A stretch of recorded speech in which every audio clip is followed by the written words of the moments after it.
नमस्कार साथियों, मैं ईश्वर, आप देख रहे हैं आपका फेवरेट न्यूज चैनल। और आप सभी को जानकारी दे दूं, जैसे कि आप सभी लोग जानते ही हैं कि पिछले कुछ दिनों में जो है यमुना के पानी को लेकर काफी बयानबाजी की जा रही है, एक मुद्दा बन चुका है। और वहीं इसी दिल्ली में यमुना पॉलिटिक्स को लेकर कैबिनेट मंत्री राव नरबीर का बयान सामने आया है। तो साथियों, आपको सुनाते हैं क्या कुछ कहना है कैबिनेट मंत्री राव नरबीर का, आइए आपको सुनाते हैं। और सबसे पहले आप सभी से अपील रहेगी, वीडियो को ज्यादा से ज्यादा शेयर जरूर कर दीजिएगा और कमेंट करके आप हमें अपना विचार जरूर साझा करें। देखो, अभी तक तो 2 बार मैं दिल्ली गया हूँ, आज भी जाने की उम्मीद है। कल कई प्रोग्राम रख के हैं।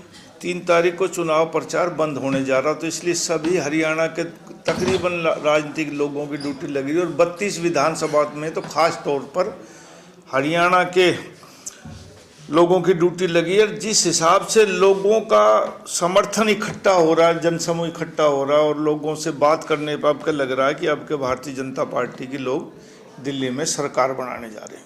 नहीं, इसमें बदलने का नहीं। अरविंद केजरीवाल तो जब चुनाव आते हैं तो ऐसी ऐसी बात अकेले इस पानी के मुद्दे पर नहीं, और भी मुद्दे पे बात करते। उन्होंने 2-3 दिन पहले बयान दिया था कि इस पानी में जहर मिलाया जा रहा है।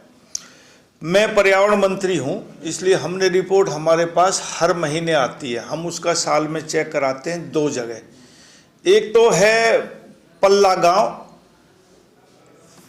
सोनीपत में आखिरी गांव है, जहां के उसके बाद जमुना दिल्ली में शुरू हो जाती है। तो वहां हम जब मात्रा देखते हैं उसमें ऑक्सीजन की, तो तकरीबन 5 पॉइंट से ऊपर 6 पॉइंट 7 पॉइंट पाती है। और इतना पानी में ऑक्सीजन पाने का मतलब है कि उसमें जीव जंतु रह सकते हैं, मछलियां पड़ सकती हैं, सारी चीज़, मतलब कोई भी जो पानी का जो जानवर है वो मरता नहीं, वो जिंदा रहता है।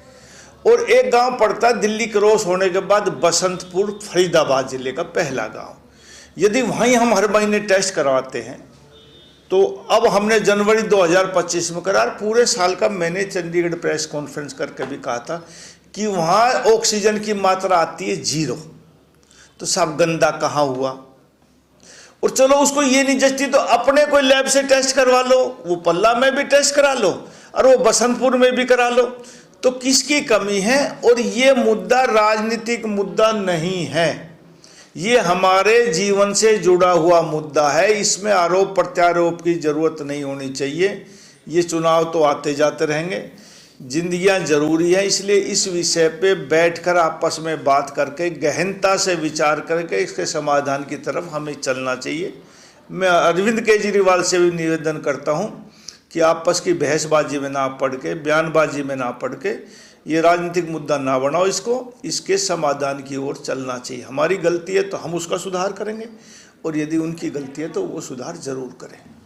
जी, ये 5 साल में 1 महीना आता भागने का, तो ये भागते रहते, कभी कोई किधर चला जाता, कभी कोई किधर चला जाता है। मैं इस बात को ज़्यादा मैटर नहीं देना चाहता। जनता जब भागती है तब बदलाव आता है। विधायकों के भागने से ना कभी सरकार बदली ना कुछ है, लेकिन अब के आम आदमी पार्टी से लोग भाग रहे हैं, इसलिए लगता है कि भाजपा की सरकार अब की बार दिल्ली में जरूर बनेगी। अरविंद केजरीवाल एक और बात कह रहे हैं कि कांग्रेस बीजेपी की बी टीम बनकर काम कर रही है दिल्ली में। ये तो अरविंद केजरीवाल और कांग्रेस तो कल तक तो चुनाव मिलकर लड़ रहे थे। अब कौन किसकी बी टीम है, हरियाणा की जनता, देश की जनता जानती है।